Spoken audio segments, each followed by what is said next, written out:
E o tema que fala ao nosso coração nesse ano é um tema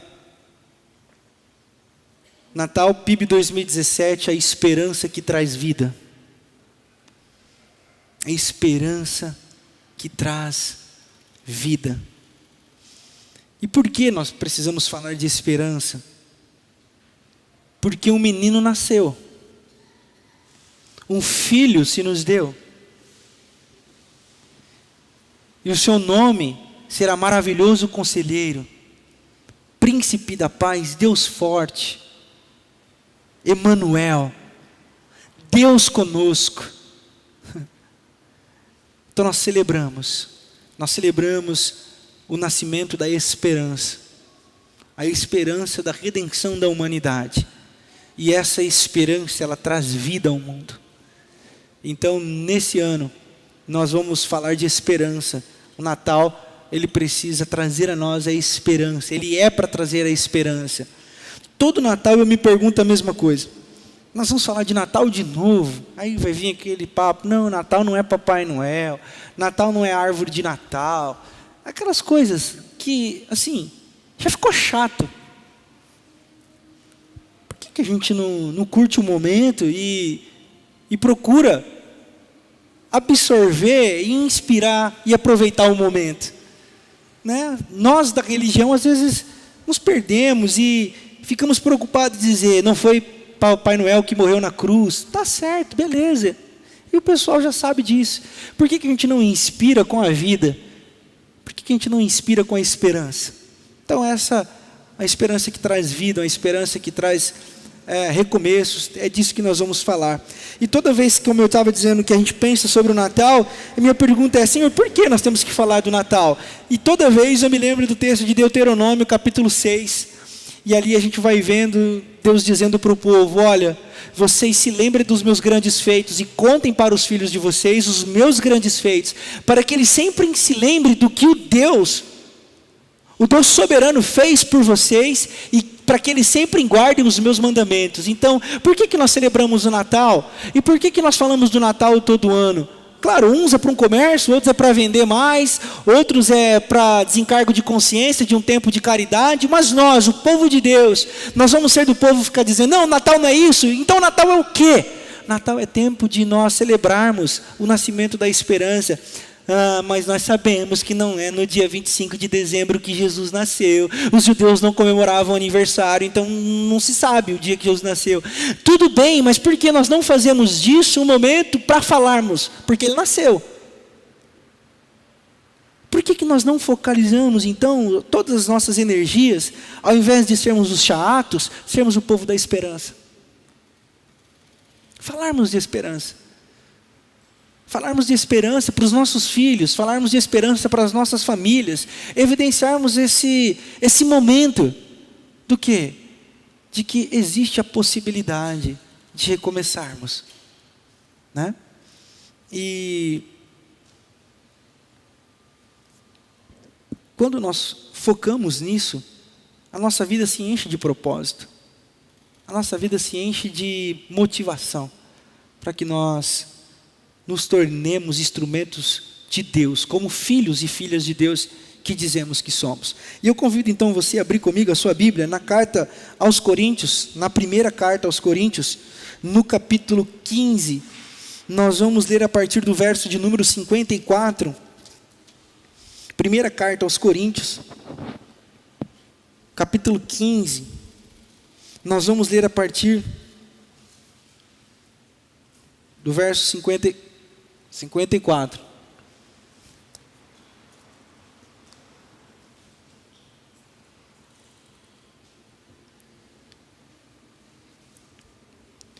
Amém? Vamos lá. Quando, porém, o que é corruptível se revestir de incorruptibilidade, e o que é mortal de imortalidade, então se cumprirá a palavra que está escrita: a morte foi destruída pela vitória. Onde está, ó morte, a sua vitória? Onde está, ó morte, o seu aguilhão? O aguilhão da morte é o pecado, e a força do pecado é a lei. mas graças a Deus que nos dá a vitória por meio de nosso Senhor Jesus Cristo. Portanto, meus amados irmãos, mantenham-se firmes e que nada os abale. Sejam sempre dedicados à obra do Senhor, pois vocês sabem que no Senhor o trabalho de vocês não será inútil. Amém. Vamos orar. Obrigado, Senhor, pela tua palavra. Obrigado pela graça que nos deste. Que essa palavra fale aos nossos corações. Que essa palavra mova-nos do lugar onde estamos. E que inunde-nos de maneira sobrenatural, nos tornando parecidos contigo. É a nossa oração, é a nossa expectativa. No nome de Jesus. Amém. Amém. Quando se perde a esperança, perde-se a vida. Quando perde-se a esperança, perde-se a vida. Dante Alighieri escreveu em sua obra Divina Comédia a seguinte frase: nas portas do inferno está escrito: perdei, ó vós que entrastes, toda esperança. Nas portas do inferno, Dante Alighieri diz que está escrito assim: perdei, ó vós que entrastes, toda a esperança.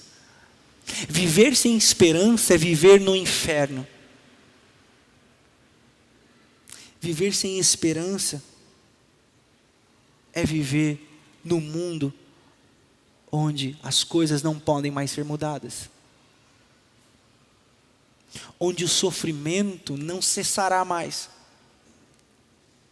onde a situação já não tem mais jeito. Certa vez me perguntaram se eu acredito no inferno. Eu disse que acredito. E me perguntaram: como o senhor acha que é? Eu disse: eu imagino que é como se eu tivesse a oportunidade de conversar com os pais das meninas na Síria, que matam as suas próprias filhas para não verem elas sendo abusadas pelos terroristas.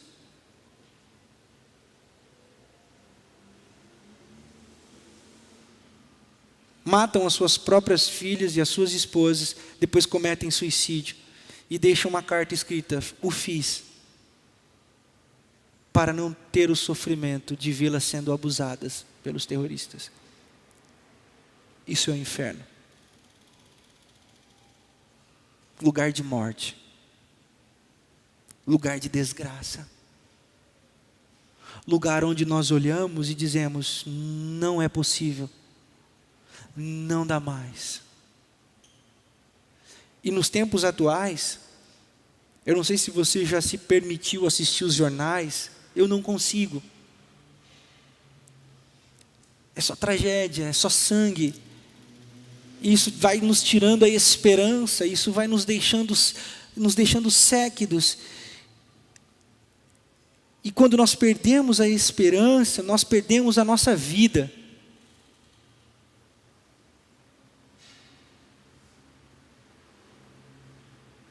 As portas do inferno começam a prevalecer sobre a igreja, quando a igreja perde a esperança. Mas a Bíblia diz que as portas do inferno não prevalecerão contra a igreja, desde que ela tome posse dessa palavra do apóstolo Paulo: a morte foi destruída. E onde está a morte, a sua vitória? Nós nos apegamos em Cristo Jesus. Mas muitas vezes, os nossos corações, por circunstâncias mil, começam a ser tomados de uma desesperança. Porque nós olhamos determinadas situações, determinados momentos que nós mesmos atravessamos, e nós começamos a olhar e nós dizemos assim: não vai dar. Acabou. É impossível reverter.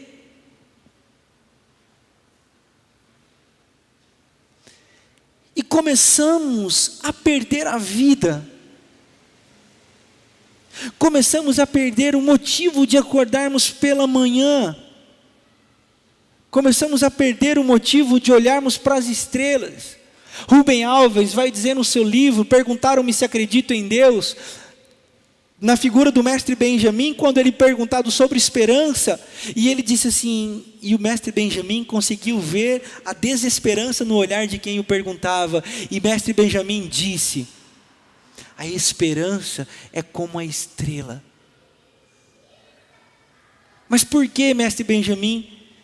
A esperança só pode ser vista à noite. E ela está lá para iluminar a mais tenra escuridão. A esperança é aquela que brilha no meio da escuridão. E ela brota no coração daqueles que são capazes de ouvir a canção. Daqueles que não se fazem surdos para a realidade. Daqueles que não se permitem sucumbir pelas circunstâncias. E daqueles que são capazes de dizer, ó morte, onde está a sua vitória? Então, quando nós olhamos para um mundo em trevas, e a Bíblia diz que o mundo jaz no maligno, fome, miséria, crianças sendo abusadas, mulheres sendo agredidas, racismo, preconceito, segregação, mortes, e mais mortes, e mais mortes, nós perguntamos, Deus, aonde está o Senhor? E Deus devolve a pergunta, onde está, ó morte, a sua vitória? Cadê o povo que acredita nisso? Onde está o meu povo? Aqueles que são chamados a pregar a mensagem da reconciliação, aqueles que são chamados a levar uma mensagem de esperança, muitas vezes, já a perderam faz tempo. Muitas vezes o seu coração, o meu coração está caminhando lentamente para a desesperança. E o caminho da desesperança, ele não é um caminho repentino, ele é o caminho lento. Dia após dia, nós vamos perdendo a nossa fé. Nós vamos perdendo as nossas experiências com Deus. Nós vamos perdendo os nossos momentos de sintonia com Deus. Nós vamos perdendo os nossos momentos de sintonia com os quais amamos. Nós vamos perdendo os momentos bons da nossa vida. Nós vamos perdendo muitas coisas. E quando nós olhamos, nós estamos acamados, enfermos, sucumbidos na desesperança. Por isso, a mensagem do Evangelho vem aos nossos corações nessa noite e nos faz gritar. E nos faz gritar, ó morte, onde está a sua vitória? Onde está, morte, a sua vitória?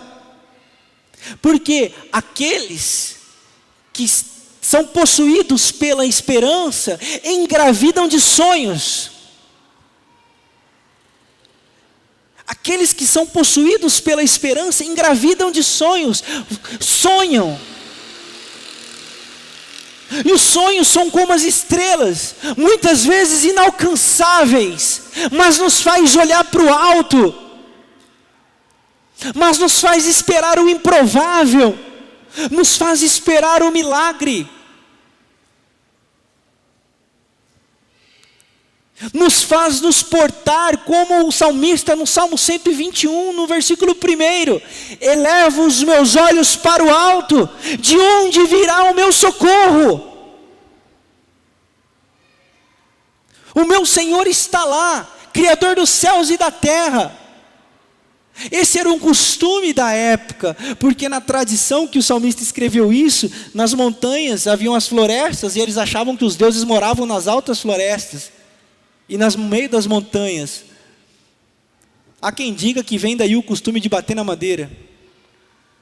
Quando se entra na floresta, você toque, toque, toque, dá licença que eu estou entrando.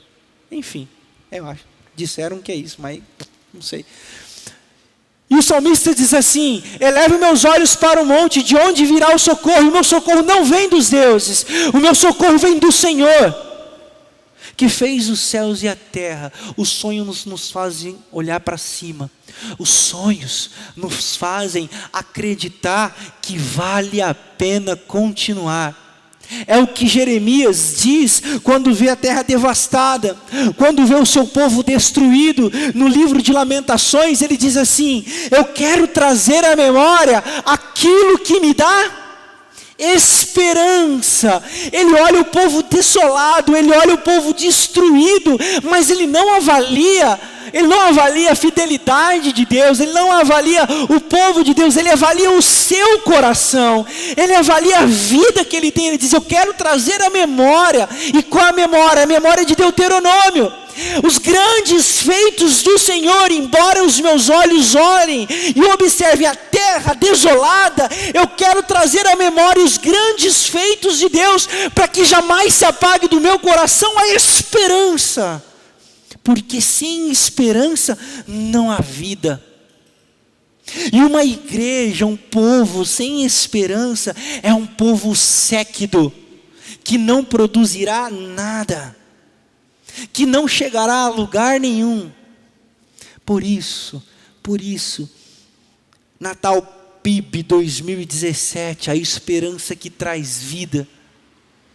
Essa esperança precisa nos fazer voltar a sonhar. Precisamos olhar para os desafios que nós temos como unidade e sonharmos. Você precisa olhar para a sua vida e olhar os desafios e voltar a sonhar. Voltar a almejar, voltar a lutar pela vida. Porque a esperança te coloca nessa rota de continuar lutando.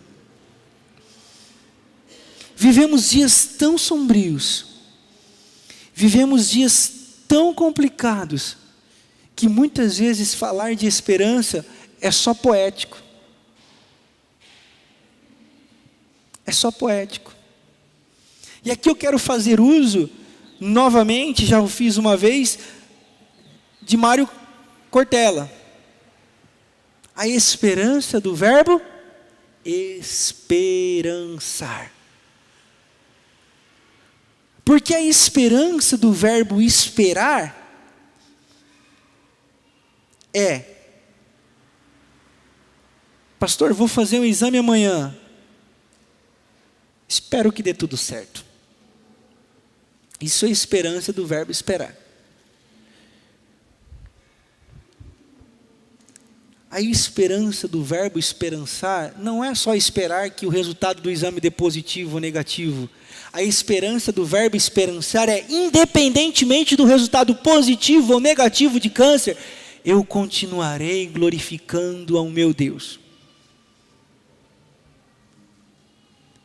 Esperançar é tomar sobre si um novo sentido de vida. Por quê? Onde está, ó morte, a sua vitória? Quem, Paulo diz aos romanos, nos afastará do amor de Cristo Jesus? A perseguição, a fome, a nudez? Nada, nem ninguém é capaz de me afastar do amor de Deus que está em Cristo Jesus. Nada, nem ninguém, circunstância nenhuma. Isso é esperançar. Porque um menino nasceu, nós podemos esperançar. Nós podemos olhar para o alto. Nós podemos buscar na nossa memória os grandes feitos do Senhor e podemos nos encher de esperança.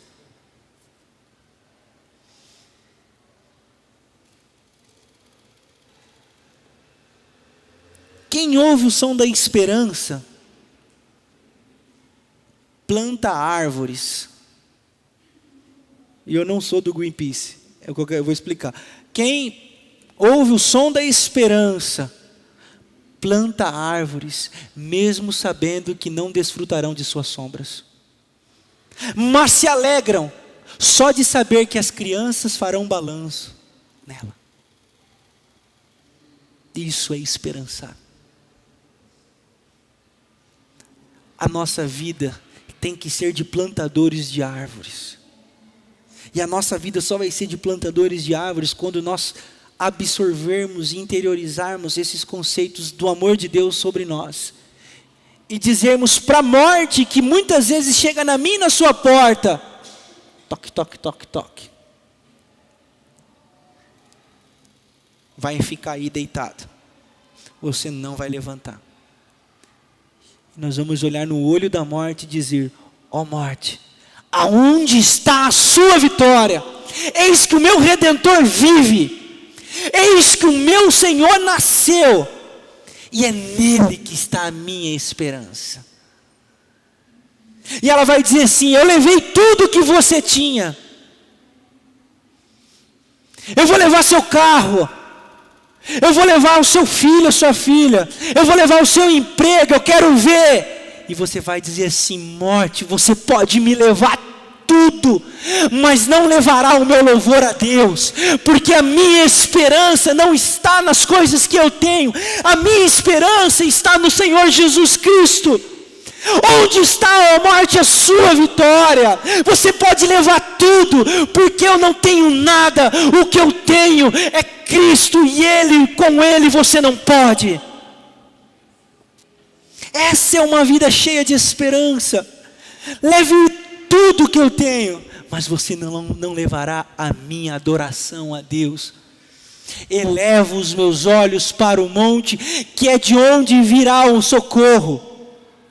Eu elevo os meus olhos para Deus, e é de lá que Ele vai me socorrer. E Ele não desampara os seus. Ele não desampara os seus. É por isso que o apóstolo Paulo diz: mas graças a Deus que nos dá a vitória por meio de nosso Senhor Jesus Cristo. A vitória não é sobre o cunhado chato. A vitória não é sobre a sogra, sobre o vizinho pentelho. A vitória não é do seu time de futebol. A vitória não é de você passar no vestibular, de você conseguir uma vaga de emprego. A vitória que foi dada por Cristo Jesus é sobre a voz da morte, sobre a sua vida, sobre a voz de derrota na sua vida. O que é uma vida cheia de derrota? É uma vida sem esperança. Não tem nada a ver com classe social, não tem nada a ver com o que você tem ou deixa de ganhar, e não tem nada a ver se você está doente ou não. Tem a ver com tanto que você tem esperança. O quanto que você tem esperança. E eu quero concluir. Se o sinônimo do mal e o sinônimo do inferno são circunstâncias que não podem ser mudadas, se o sinônimo do inferno é um estado de estagnação e entrega às dificuldades e às dores, se o inferno e o mal que está sobre nós, ou que estão sobre nós, ou que podem vir sobre nós, é esse estado de entrega à dor, é bem verdade que o céu é o lugar de esperança. Porque Ele tem poder para te salvar.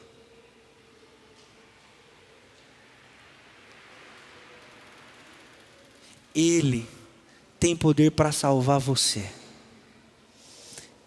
Tem poder para salvar você de você mesmo, do pior mal que habita em você, que é o desânimo, que é a entrega, que é a desesperança. Ele vem para te salvar.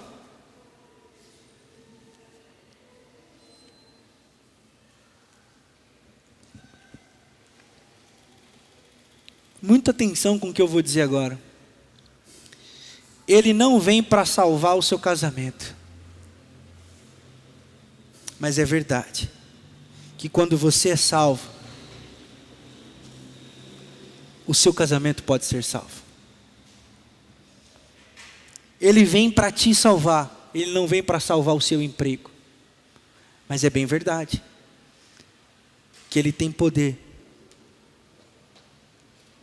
para te colocar no emprego. Mas o que eu quero falar para você é essa consciência de que Ele quer salvar você. Ele vem para salvar você.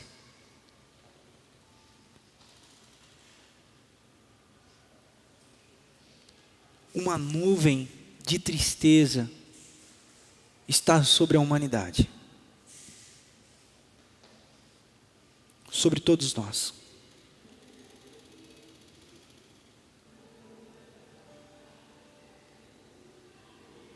E eu sei que tem pessoas que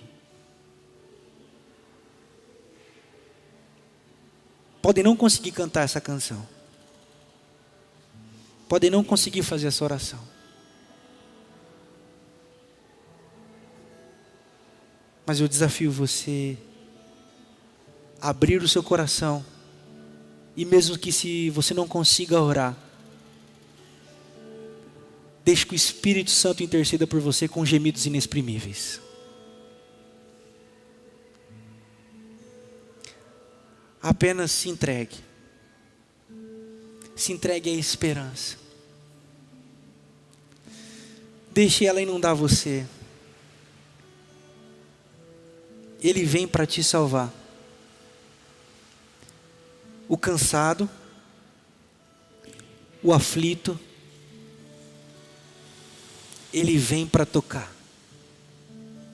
Porque Ele tem esse poder de salvar-nos. Onde está, ó morte, a sua vitória?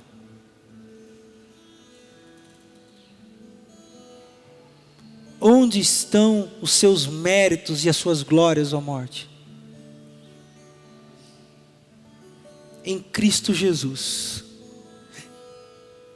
que vem para nos salvar. Toda nuvem de tristeza, de desânimo e de desesperança vai ser dissipada. Em nome de Jesus. E você vai ser um produtor, uma produtora, um gerador, uma geradora de vida. Coloquemo-nos de pé. Vamos cantar essa canção. E deixe-se encher pela esperança de que Ele tem poder e que Ele vem para nos salvar. Amém.